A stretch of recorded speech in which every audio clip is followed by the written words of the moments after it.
dia, igreja. Feliz sábado a todos. Apenas alguns anúncios que nós temos para hoje. Você que pegou esse boletim, já deu uma lida. O Departamento Jovem convida a toda a igreja para o culto jovem desta tarde, às 17h30. E já me falaram aqui que aquele que vier, chegar no horário, vai pegar ali na entrada 20 talentos. Diretor de Direção Jovem convidando para o culto jovem às 17h30 hoje, não perca, que será muito bom para todos nós. Escola de Profetas, aqueles que têm participado também aos sábados às 15h30, hoje é dia também de nossa reunião, nos encontrarmos aqui, estudarmos mais um assunto, para depois sairmos para as visitas naquelas casas onde estamos dando estudos bíblicos, ou ainda onde temos que buscar as pessoas interessadas em receber o estudo da Palavra de Deus. Hoje às 15h30, então, a Escola de Profeta no Salão dos Jovens. Neste momento, nós vamos adorar a Deus através dos nossos dízimos e das nossas ofertas. Antes, porém, nós vamos ver um vídeo com um lindo testemunho a respeito da mordomia.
Temos que cuidar dele.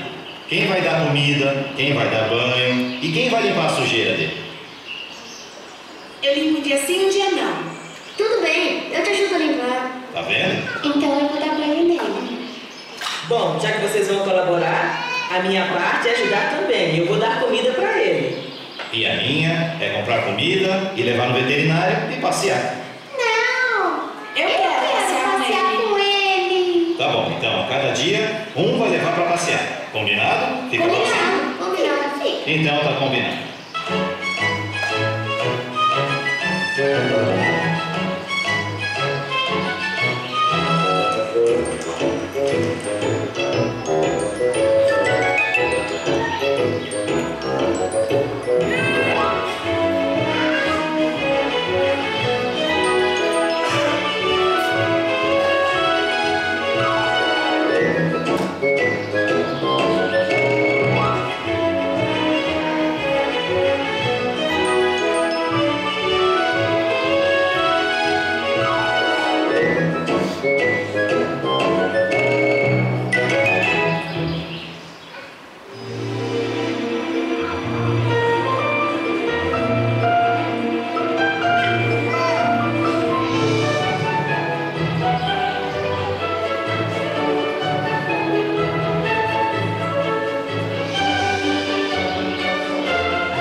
Senhor, porque nos deste o privilégio, neste momento, de adorar a Ti através dos nossos dízimos e das nossas ofertas.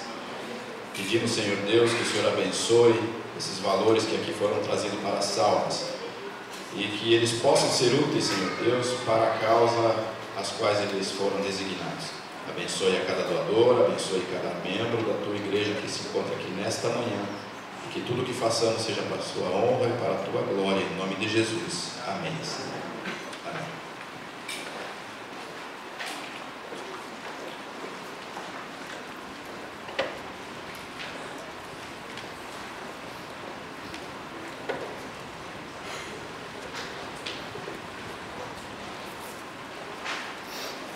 Entre as pessoas especiais que estão conosco essa manhã, muitos amigos que nos visitam, temos aqui à frente também o pastor Ricardo. Quero chamá-lo aqui. Ele é a pessoa escolhida por Deus para trazer a mensagem para a igreja nesta manhã. Pastor, a tua igreja está aí, que Deus o abençoe e use. Bom dia a todos. Para quem não me conhece, eu sou pastor auxiliar da Central de Maringá. Faz 2 anos já, graças a Deus. Eu me lembro que quando eu estava terminando o curso de teologia, eu estava meio preocupado para onde que eu ia. Eu sou daqui da região também. E eu pensei, Senhor, me coloque no melhor lugar que o Senhor puder, para que eu possa desenvolver um trabalho e com alguém muito bom para me ensinar bastante coisa. E eu me lembro que, graças a Deus, Deus me colocou com o pastor Newton. Quem conhece o pastor Newton sabe que ele é um homem de Deus. Ele é um homem fantástico. Eu aprendi muita coisa com ele até hoje. E graças a Deus também eu fui na Igreja Central, que é uma igreja maravilhosa também. E eu louvo a Deus por isso. É um prazer estar aqui com vocês nesta manhã. Na realidade era para eu estar aqui semana passada também, no domingo. Mas nós tivemos um desencontro e foi providência de Deus mesmo, porque eu tive que vir hoje. Então Deus sabe o momento certo e Deus faz as coisas no momento certo. E eu louvo a Deus por isso. Feche seus olhos e oremos ao nosso Deus. Senhor nosso Deus e nosso Pai, eu tenho uma mensagem aqui que eu tenho certeza que é vinda do Espírito Santo. Eu sei que muitas pessoas vieram até essa igreja para buscar a Ti. E eu espero que elas encontrem a Ti neste local, Senhor. Que nenhum coração esteja fechado para essa mensagem. Se algum coração estiver, Senhor, abra esse coração neste momento. E que o Espírito Santo venha falar a essa pessoa. Em nome de Jesus. Um assunto que tem falado muito ao meu coração é um assunto que eu venho estudando há muito tempo. Está em João 11. João 11.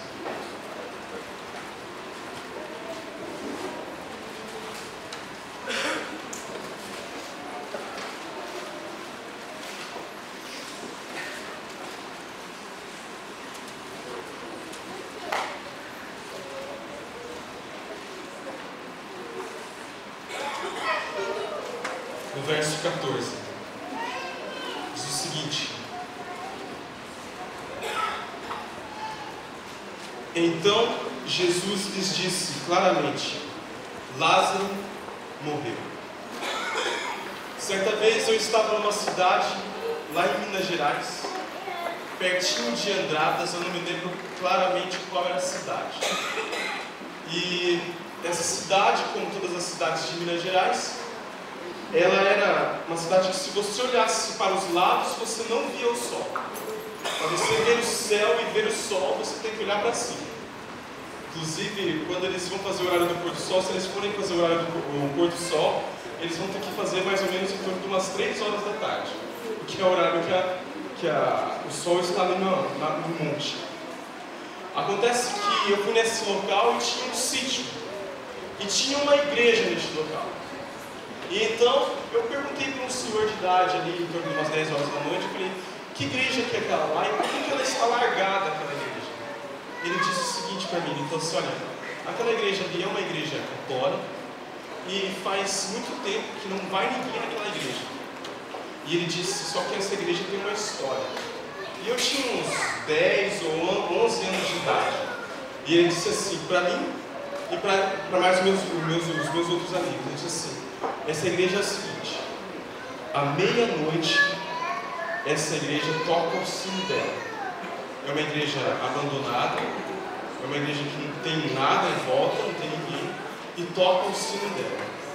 E quem vai lá conferir quem tocou o sino, não volta vivo. E eu era menino, eu fiquei com aquilo na minha cabeça. Eu me lembro que eu fiquei meio assustado, né? E me colocaram num quarto para dormir naquela casa, que era um quarto que só tinha foto de gente morta. Eu lembro que eu estava naquele quarto deitado e olhava, e parece que quando a pessoa está morta numa foto, aonde você vai no quarto, ela está te olhando. É incrível, né? Basta falar, essa pessoa da foto morreu. Pronto, você vai para qualquer canto do quarto. Você pode ir para o banheiro que não tem foto, mas a foto está olhando para você. E eu me lembro que o menino de tudo meio que inocente, e aquilo me incomodou a noite inteira. E eu não via a hora de chegar meia-noite. E chegou 11h59 e eu agoniado para ver se tocava o tal do sino da igreja. E eu me lembro que deu 11h59 um pouquinho lá e eu esperando o sino da igreja. Deu meia-noite, deu 1 hora, deu 2 horas, deu 3 horas. E eu não dormi, irmãos. E o sino não tocou. Eu sei que no outro dia eu estava igual um zumbi. Mas por que eu estou contando essa história para vocês? Porque hoje um assunto muito importante é o assunto da morte. É o assunto da ressurreição. Hoje, infelizmente, quando eu entro lá naquela ferramenta que a gente tem na internet chamada Facebook, e eu tenho muitas pessoas aqui dessa igreja também adicionadas, e de vários locais também, e eu vejo comentários de irmãos da igreja sobre a novela. E eu fico pasmo, eu fico assustado. Eu falo, como que pode? Pessoas da igreja assistirem a novela. E comentam lá, não sei o que lá, e aquele boato todo sobre a novela. E novela é um dos canais que a gente vê que mais desenvolve o espiritismo. Vida após a morte. Nós adventistas, nós acreditamos que o homem, ele morre. O que acontece com o corpo dele? Vai para a terra. O espírito, que é o fôlego de vida, ele volta para Deus. É isso que acontece. Mas só que o problema é o seguinte: nós somos poucos no meio evangélico, nós somos poucos que acreditamos nisso. As outras religiões geralmente acreditam que a pessoa morre, ela vai para algum lugar, ou vai para o céu ou vai para o inferno. Então hoje nós vamos aprender muito mais profundo sobre isso, porque o dia do sábado, na realidade, é um dia para nós também, igreja, nós estudarmos, aprendermos mais sobre a palavra de Deus, de uma forma assim, estudarmos mesmo também. Então hoje nós vamos entender sobre esse assunto. A história que eu li aqui é a história de Lázaro. Lázaro, ele é um amigo de Jesus. E Lázaro vivia na Betânia. Acontece que Lázaro era muito íntimo de Jesus. Todas as vezes que Jesus queria descansar, Jesus ia para a casa de Lázaro. Lázaro tinha 2 irmãs. Uma se chamava Marta e a outra se chamava Maria. Acontece que Lázaro estava muito doente. E então Marta diz o seguinte: olha, avisa Jesus que Lázaro está doente. Ela foi avisar Jesus que Lázaro estava doente. Só que Jesus não foi imediatamente. Jesus foi 2 dias depois. E parece até que Jesus não gostava do seu amigo tão querido Lázaro. Mas quando perguntaram para ele, ele disse que isso era para a glória de Deus. Quando ele diz que era para a glória de Deus, significa 2 coisas. A primeira coisa, Lázaro, ele tinha que morrer. Ele tinha que morrer porque Deus queria operar naquele local. Porque aonde Lázaro morreu, aonde Lázaro estava, tinham muitos judeus que não acreditavam que Jesus Cristo era o Filho de Deus. Infelizmente, até mesmo alguns dos seus discípulos não acreditavam que Jesus Cristo era o Filho de Deus. E muitos se confundiam com relação à missão que Jesus veio fazer aqui nessa terra. Acontece que o primeiro ponto é esse: Jesus queria mostrar que o poder dele vinha de Deus, e isso era para a glória de Deus. O segundo ponto, que Jesus Cristo, ele somente foi glorificado a partir do momento que ele morreu e ele ressuscitou. Quando ele ressuscitou, ele se tornou o Cristo glorificado. É isso que você pode aprender no livro de Apocalipse, do capítulo 8 em diante, que fala a respeito do Cristo glorificado. Acontece que Jesus Cristo esperou 2 dias. Então ele disse para os seus discípulos: olha, vamos voltar para a Judéia, porque eu quero visitar Lázaro. Seus discípulos disseram: mas Jesus, o senhor está louco? Você vai voltar para aquele local que eles tentaram te matar? E Jesus dá uma resposta, e a resposta de Jesus é a seguinte: assim como o dia tem 12 horas, que era a contagem daquele povo daquela época, assim como o dia tem 12 horas, eu não posso ser assim barrado de fazer a minha mensagem. É isso que Jesus queria dizer. Significava o seguinte: um dia tem 12 horas na contagem deles, o nosso é 24 horas. E isso nunca vai mudar. Não pode ser para mais tarde e não pode ser para mais cedo. Então Jesus disse assim: como eu estou indo para lá, eu tenho mais missão a cumprir ainda. E se eu for para lá, eu não vou ser morto naquele local, porque eu sei os planos de Deus para a minha vida. E acontece que Jesus, ele parte para aquele local. Quando ele chega lá, ele se encontra com Marta primeiro. E ele disse aos seus discípulos: olha, Lázaro, ele está adormecido. E os discípulos disseram: ah, se ele está dormindo, quer dizer então que ele está vivo. E Jesus disse claramente: Lázaro morreu. Mas o que é a morte segundo a Bíblia? A morte, você pode ver algumas coisas segundo a Bíblia. A Bíblia diz o seguinte: uma pessoa morta, ela expirou, ela se reuniu ao seu povo, ela descansou com os seus pais. E tem a ver com a palavra Sheol, que significa ficar desolado num lugar, ficar sozinho, desvalorizado. Mas para nós entendermos a respeito da morte, nós temos que entender a respeito da vida. Segundo Gênesis 2, no verso 7, o homem foi feito do quê? Do pó? Da terra. Acontece que quando Deus fez o homem, Ele não colocou nenhum poder sobre o pó da terra. Ele simplesmente fez o homem do pó, normalmente. E a Bíblia fala que o homem foi feito do Adamá, que é o pó. É daí que surge o nome Adão. E muitas pessoas falam que Adão, Ellen White fala, né? Ele tinha uma cor meio avermelhada. E é isso que significa Adamá, que depois surgiu o nome Edom.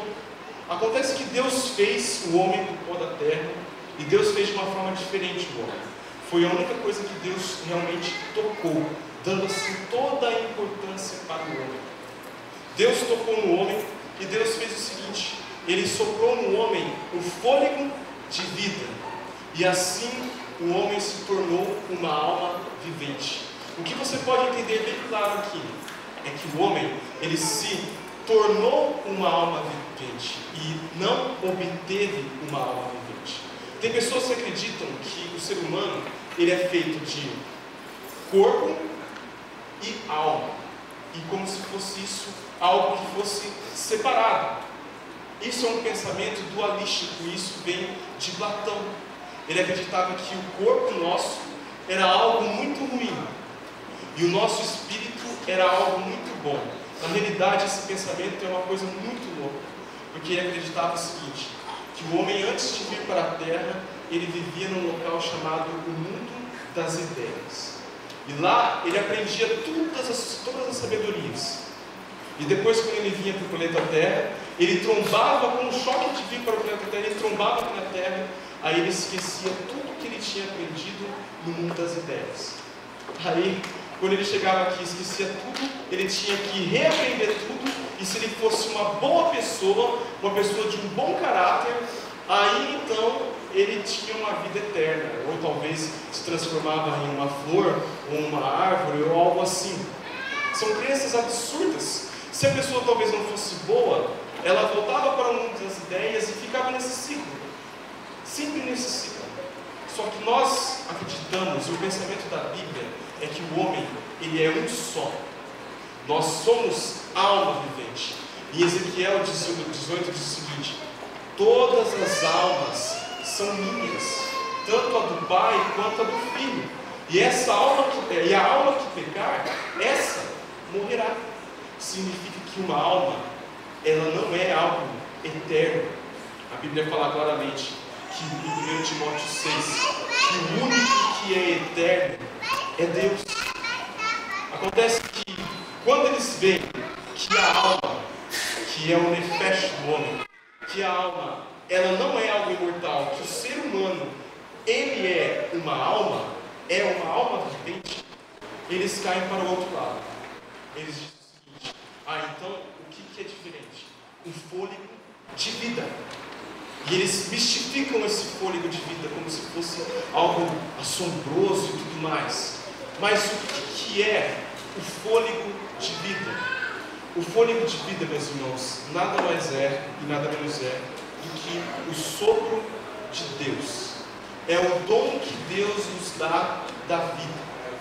Para vocês entenderem melhor, é como se fosse mais ou menos o seguinte: é como se fosse um computador. Imagine um computador. E o computador, ele tem uma bateria. E ele tem aquele fiozinho dele que vai até ali a energia. Imagine você que o computador, ele não tem essa bateria.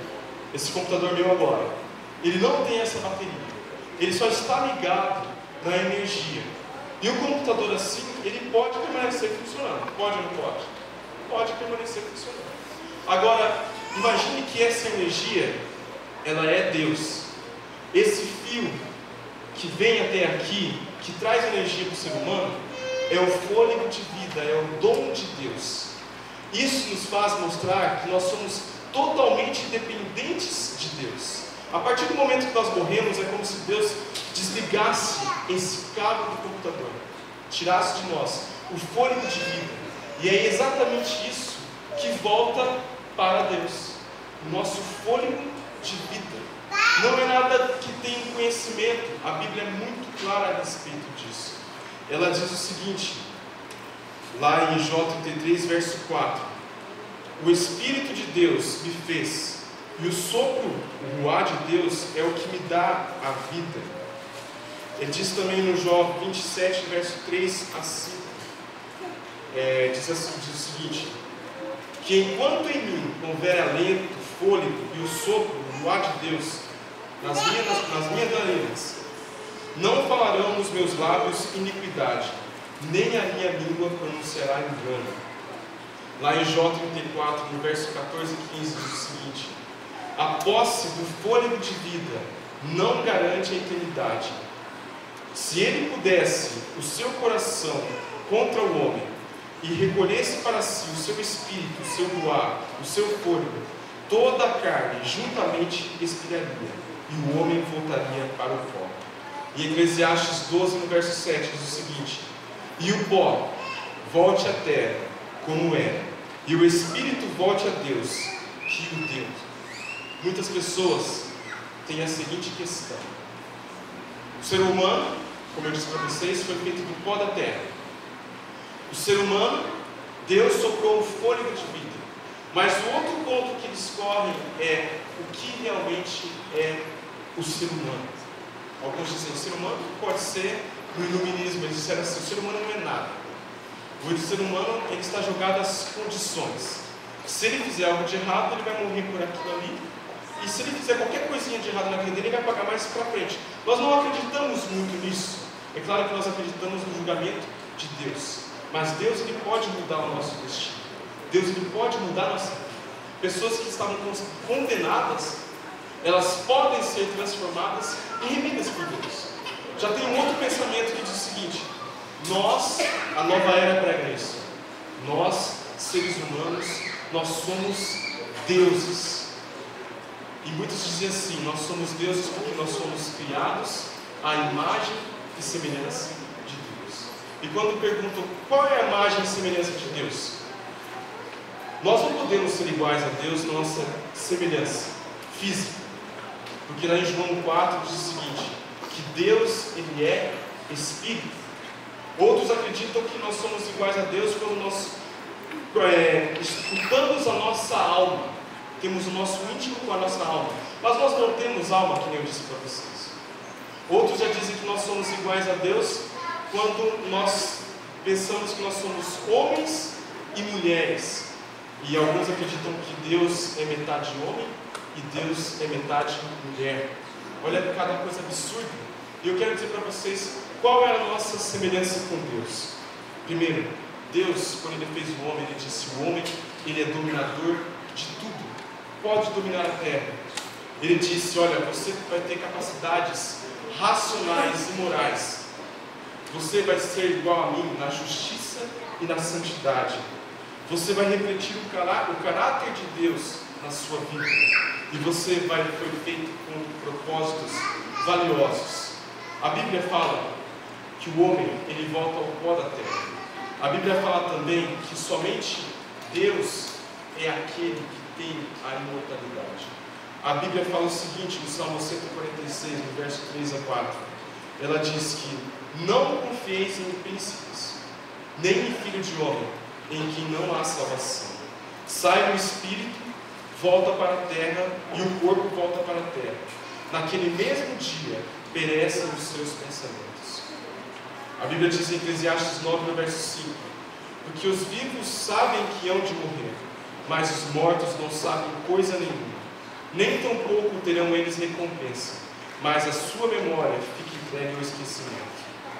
Em Eclesiastes 9, 10 diz o seguinte: tudo quanto te vier a mão para fazer, faze-o conforme as tuas forças, porque na sepultura, para onde vais, não há obra nem projeto, nem conhecimento algum, nem sabedoria alguma.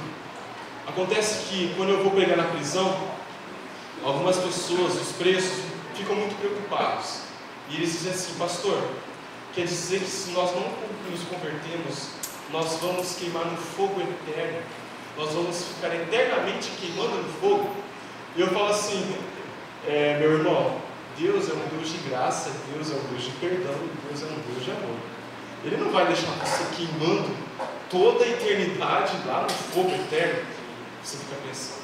Esse fogo eterno, ele simboliza o seguinte: a pessoa vai passar pelo julgamento de Deus, ela vai queimar, e ela não vai mais existir eternamente, ela não vai mais existir. É simplesmente isso que é o fogo eterno. E muitas pessoas perguntam: mas o que é o inferno?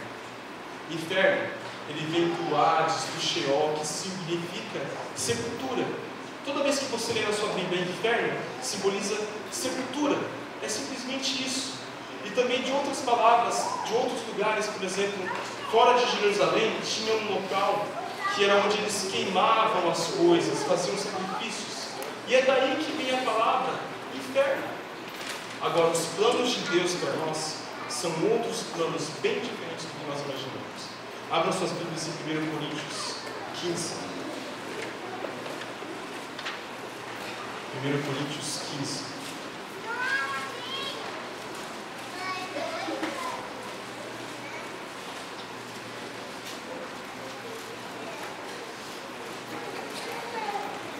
No verso 51 em diante.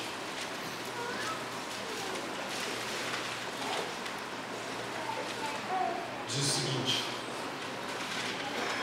eis que vos digo um mistério, nem todos dormiremos, mas transformados seremos todos, no momento, num abrir e fechar de olhos, ao ressoar da última trombeta. A trombeta soará, os mortos ressuscitarão incorruptíveis, e nós seremos transformados. Porque é necessário que este corpo corruptível se revista da incorruptibilidade, e que o corpo mortal se revista da imortalidade. E quando este corpo corruptível se revestir de incorruptibilidade, o que é mortal, se revestir de imortalidade, então se cumprirá o que a palavra que está escrita: tragada foi a morte pela vitória. Os planos de Deus é que nós fôssemos pessoas imortais. Na realidade, quando Adão e Eva eles foram criados mortais. Essa é a verdade. Tanto é que quando eles pecaram, Deus tirou o que dava a imortalidade para eles, que era a árvore da vida. Eles não mais podiam comer da árvore da vida, senão eles se tornariam pessoas imortais. E o pecado, ele não pode ser algo imortal. Acontece que quando Deus tirou isso, e quando o homem pecou, ele começou a morrer. Nós sabemos que a Bíblia fala que o salário do pecado é a morte. Há mais ou menos umas 3 semanas eu entrei no Facebook e eu vi lá o aniversário de uma irmã. E eu escrevi assim, olha, parabéns, Jéssica, pelo seu aniversário. Ela estava grávida de gêmeos. E eu disse assim, olha, parabéns pelo seu aniversário e que Deus te dê muita paciência para cuidar desses 2 gêmeos. Porque se esses meninos puxassem para o pai deles, ele ia ser terrível. O pai dele é todo acordadão, tudo elétrico e tudo mais. E a partir do momento que eu escrevi isso para ela, passou uns 5 minutos e ela me respondeu. Ela, pastor, obrigado pelo parabéns do aniversário, mas acho que você não está sabendo, mas eu perdi os meus 2 filhos ontem. E eu tinha escrito aquilo, eu fiquei muito sem graça, né? E eu falei, já apaguei rapidamente aquele recado que eu tinha escrito e escrevi assim, olha, Jéssica, parabéns pelo seu aniversário. Deus sabe o que faz nas nossas vidas. E ela escreveu assim, eu acredito nisso. E eu fui conversar com ela mais tarde, ela sofrendo porque ela tinha perdido esses gêmeos. E todos nós perdemos alguém que nós amamos muito.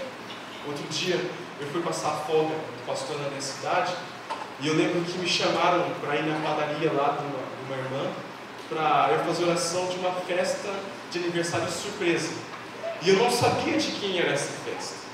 E eu cheguei nessa festa lá e a irmã que estava recebendo a festa começou a chorar. Aí que eu me liguei. Ela tinha um filho que quando nós éramos desbravadores, nós brincávamos sempre juntos. E nós éramos muito parecidos. E todo mundo falava assim, vocês são irmãos? E a gente brincava, a gente falava, nós somos irmãos.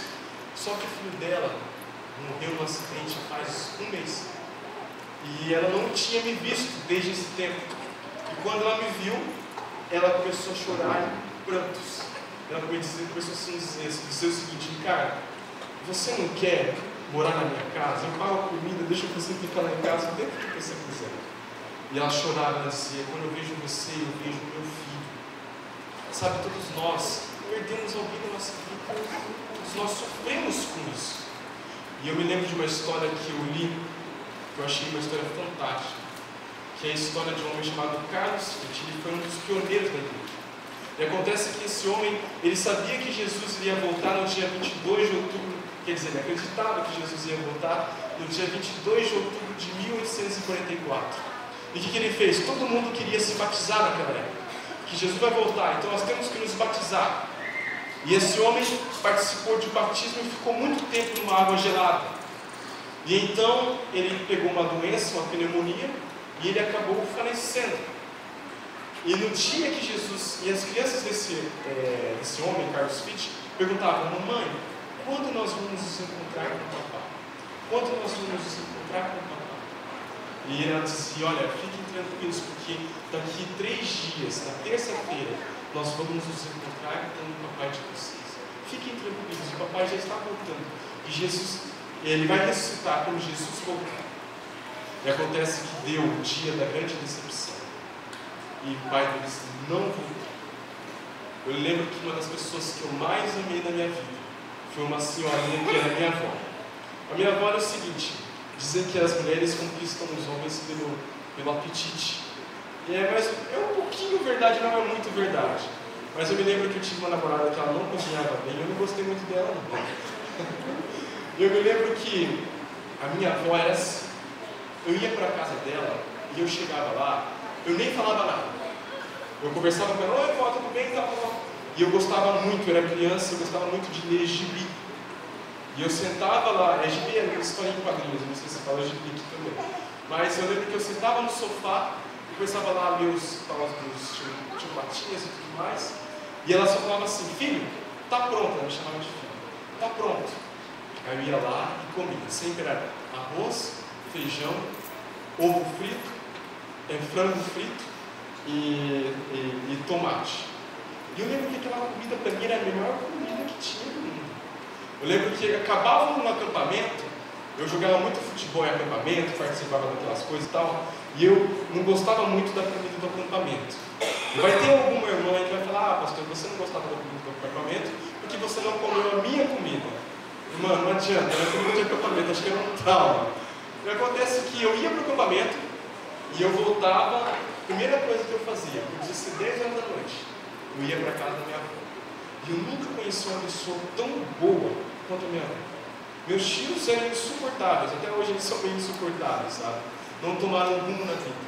E minha avó tinha toda a paciência do mundo com eles. E eu me lembro que, certo dia eu estava em casa e o meu pai chegou e disse assim: olha, Ricardo, é o seguinte, sua avó passou um pouco mal, ela está no hospital. Só que esse um pouco mal tinha dado um demônio. Só que meu pai sabia que eu ia ficar muito mal.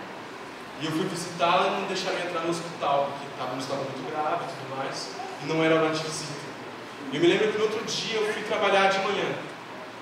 E eu cheguei, eu estava no trabalho e um amigo meu ligou e falou assim: olha, Ricardo, é o seguinte, sua avó, ela passou muito mal no hospital, e você tem que ir para casa. E eu me lembro que eu fiquei apavorado, porque eu já sabia o que tinha acontecido. A minha avó tinha falecido. Irmãos, eu sofri tanto, que eu me lembro que eu tinha minha avó como minha mãe. E eu me lembro que quando eu cheguei ali no caixão dela, eu fiquei durante umas 2 horas, sem parar de chorar. Sem parar de chorar. E uma mulher que passou pelo local lá, ela me viu e falou assim: quem que é esse menino? Esse menino é o filho dela? O que é dela? E minha mãe disse: não, ele é o neto dela, mas eles eram muito queridos. Todos nós perdemos alguém muito querido na nossa vida. E Jesus, ele sentiu isso também, porque ele perdeu Lázaro. Jesus amava demais Lázaro. A Bíblia fala, em nenhum outro lugar a Bíblia fala que Jesus chorou. Nenhum outro lugar é tão humano, mostra Jesus tão humano. Mas essa parte diz assim: Jesus chorou. Jesus, é claro, ele é um artista porque ele não chorou só por causa de Lázaro. Jesus chorou também porque ele conhecia o coração daquelas pessoas. Ele conhecia o coração daqueles judeus. Jesus teve toda uma visão da sua vida dolorosa antecipadamente neste momento. Acontece que Jesus, ele teve com o seu poder maravilhoso, ele clamou a Deus Pai. E Lázaro, que tinha morrido há 4 dias, ressuscitou. E Jesus disse assim: olha, remova a pedra. Removeu a pedra, Lázaro saiu. Tirem essas coisas que tem em volta de Lázaro. E Jesus Cristo ressuscitou Lázaro com uma vida totalmente diferente. Lázaro já não estava mais doente. Lázaro não sentia mais nada. Lázaro estava renovado. Sabe, meus irmãos, a partir do momento que Jesus Cristo ele morreu e ele ressuscitou, algo muito importante aconteceu. Vamos comigo para Apocalipse 1. Apocalipse 1.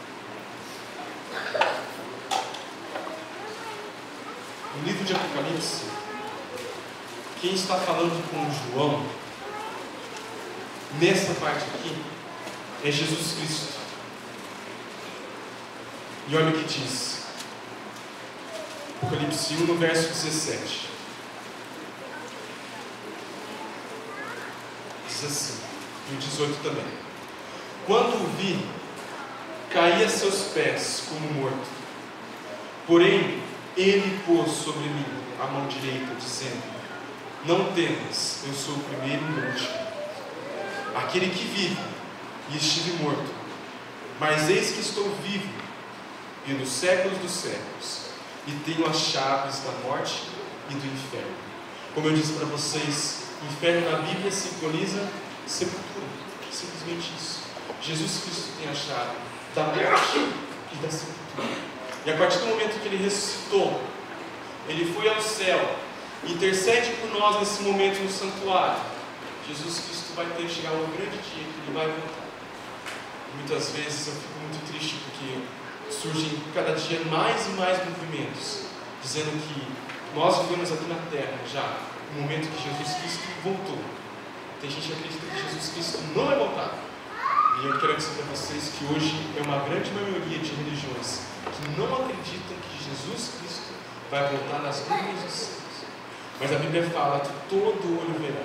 E quando eu leio os 3 últimos capítulos do grande conflito, toda vez, eu já devo ter lido umas 20 vezes esses 3 últimos capítulos, eu fico emocionado, porque a Bíblia diz o seguinte: que no momento que os filhos de Deus, os perseguidos, estiverem nas prisões, e for declarado que eles vão ser destruídos, vão matá-los, vão matar todos os filhos de Deus, quando nós sentimos que nós não temos nenhuma saída mais, aí então vai ser o momento da vida de Jesus Cristo, e vai ser algo muito glorioso. Chega um ponto que Ellen White fala que aparecerão as tábuas da lei no céu. E aquelas pessoas que pregaram dizendo, olha, vocês não precisam mais guardar as leis, vocês não precisam fazer mais nada. Essas pessoas vão olhar e vão se arrepender do que eles fizeram. Jesus Cristo vai aparecer, vai ser ouvida a voz de Jesus Cristo no céu, dizendo assim: esses filhos que o Senhor me deu, eu estou indo buscá-los. Nós vamos ver uma nuvem no céu, como se fosse uma mão humana, aparecendo no cantinho, uma nuvem escura, e cada vez ela se aproximando. E isso é a volta de Jesus Cristo. Mas uma parte que me chama muita atenção na volta de Jesus Cristo é a parte que Ellen White fala aqui: aquelas mães que tiveram os seus filhos bebês que morreram, os anjos vão entregar essas crianças nas mãos das mães salvas. E quando o Jesus Cristo se encontrar com os pais, ele vai perguntar: onde estão os filhos que eu te dei? E daí, tomara a Deus, né, que os pais digam: aqui estão os filhos que o Senhor me deu. Sabe, Jesus Cristo tem uma promessa muito maravilhosa para nós. Ele sabe que a maior luta que o ser humano tem hoje é contra a morte. E é uma morte que eu e você, é uma luta que eu e você, nós nunca iremos vencer. Mas Jesus Cristo, ele venceu por nós. E vai chegar um dia que nós vamos viver eternamente nas mansões celestiais com Jesus Cristo, com aquelas pessoas que nós amamos. Mas para nós fazermos isso, meus irmãos, para nós chegarmos nesse ponto, nós temos que ter a certeza da nossa salvação, viver com Cristo diariamente, orar, jejuar. Quando nós formos tentados, nós usamos a palavra de Jesus Cristo, como Jesus Cristo mesmo disse: está escrito. Nós vamos cair, nós vamos fracassar, mas nós temos que confiar naquele Deus, que Ele tem a promessa para cada um de nós, que vai nos dar a vida eterna. Jesus Cristo quer dizer: aqui estão aqueles que lavaram as suas vestes no sangue do Cordeiro.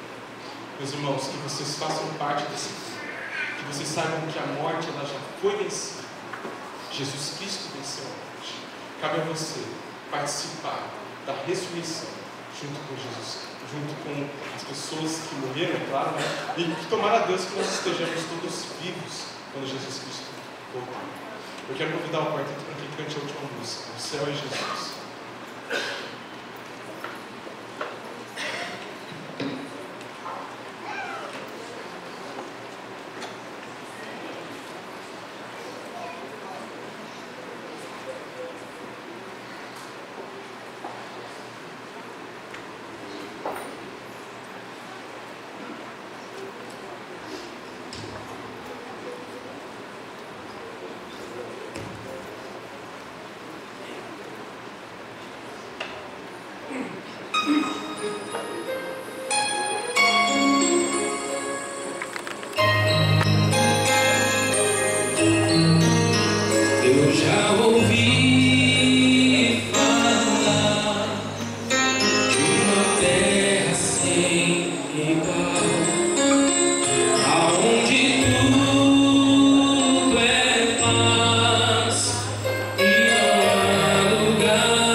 Em pé, oremos a nosso Deus.